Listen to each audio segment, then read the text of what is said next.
All right. So now that we have installed our VirtualVox, which is the virtualization software that we are going to make use of to create our OSINT lab, we are going to install the guest operating systems that is going to make up this our OSINT lab. Okay, so and we are going to install two of our guest operating system. We are going to install a Linux operating system, and we're going to install a Windows operating system as well. So for the Linux operating system, we are going to install Kali Linux, and a Kali Linux is a Linux operating system that is made available by the OpenShift Security. OpenShift Security Company is a cybersecurity training and certification company that is popular for the OSCP certification. So, and what makes this Kali Linux different from other Linux distributions is that this Kali Linux come pre-installed with hacking tools pre-installed. So, most of the tools that we need, we already have them already installed in this operating system. So we don't need to go and be installing the tools one after the other. But however, you can make use of any other Linux operating system that you wish. Maybe it is Ubuntu, maybe it is Linux Mint. Whatsoever Linux distribution that you have is fine. You can make use of it as well. But for the purpose of this lecture, we are going to be installing Kali Linux, which come pre-install, which have some of these tools that we are going to need to carry out our OSINT pre-install. So to and we have two choices. We can install either the OVA file. OVA file means open virtualization, open virtual appliance, which is the format that which is a format for the operating system that we have on the VirtualBox. Or we can also download the ISO image. That is, we are going to go through the normal installation stage like that. Like if we want to install an operating system on a normal computer, you usually make use of the ISO image. But in this case, OpenShift Security made available the OBA file already. So we have the OBA file and we have the ISO image. But we are going to make it is more easier to make use of the OBA file or the OBA file. So all we have to do is just come to Google and then we enter the load Kali OBA. Okay, and then we hit enter. Now we have the search result ready. Then we have official Kali Linux download, and then this is where we have the OBA file for the VirtualBox.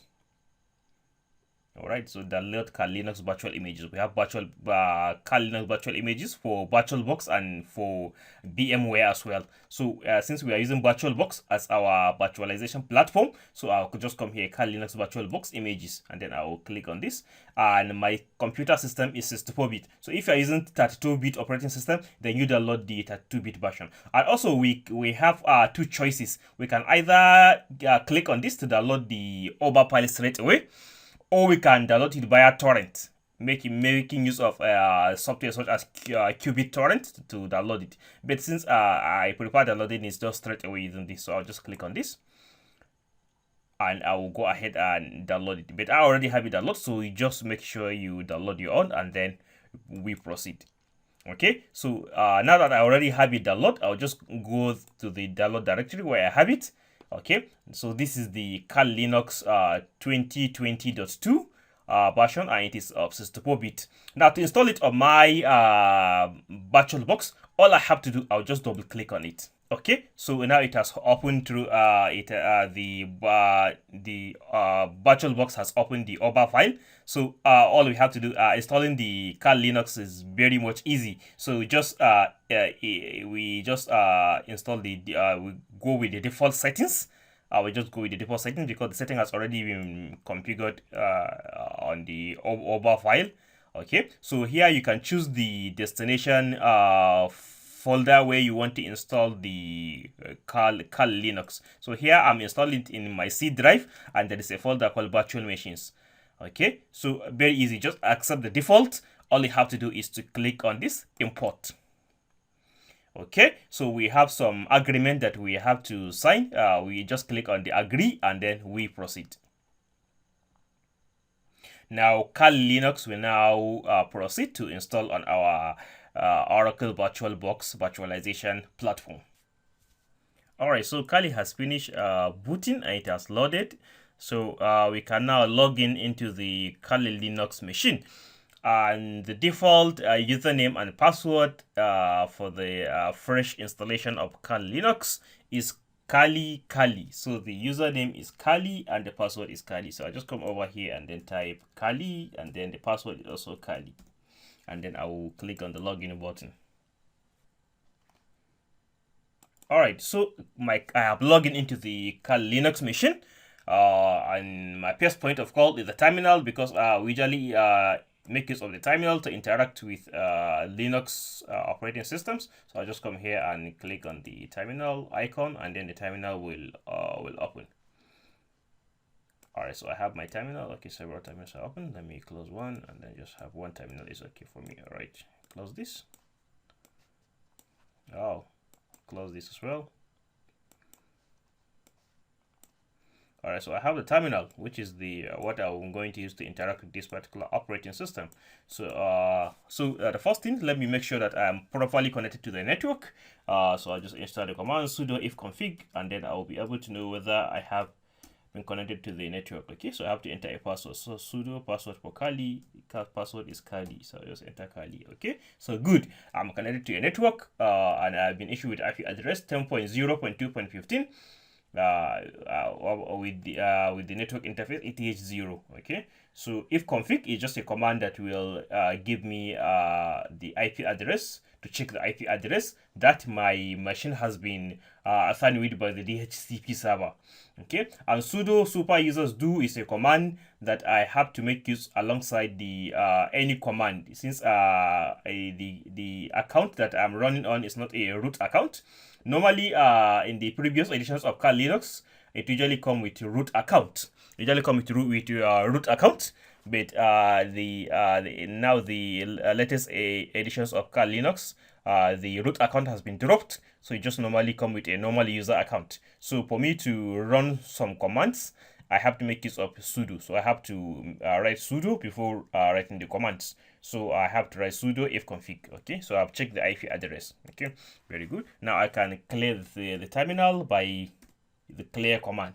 So I'll just write clear, and then I'll hit enter, and then I'll have a clean slate. Okay, so another important thing for us to do is to update the Kali Linux machine, to update the repository, to make sure that the packages are updated, and then update the whole of the Kali Linux. And period to that, it's important for us to create a snapshot, so that if anything happens while we are trying to update the repository as well as upgrade the Kali Linux, if anything happens, we can revert back to the point in time when we don't have any problem. So that is the essence of creating a snapshot. We create a snapshot so that if anything happens, before we do anything, like before we update the operating system, we can take a snapshot, so that if anything happens, it's just like creating a recovery image in Windows.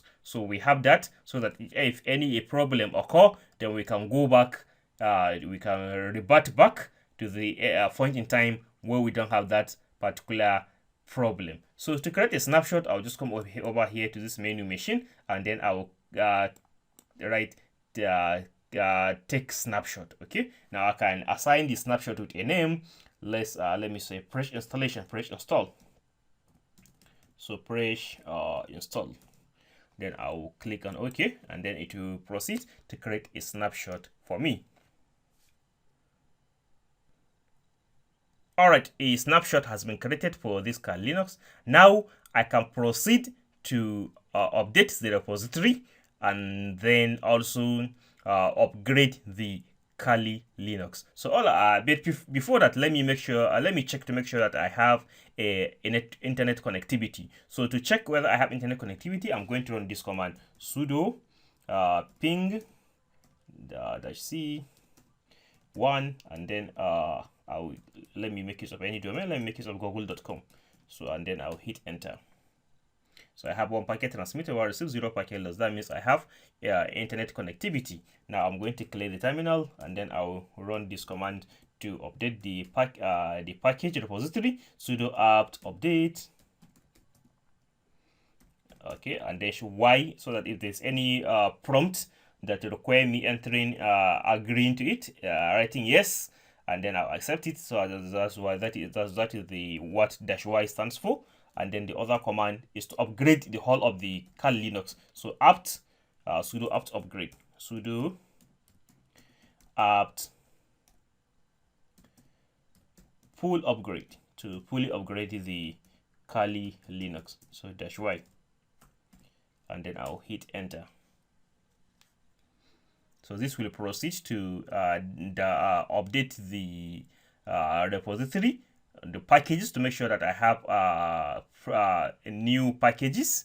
If there are any new packages that have been released in the Kali Linux repository, and then also upgrade this Kali Linux operating system that I have installed now.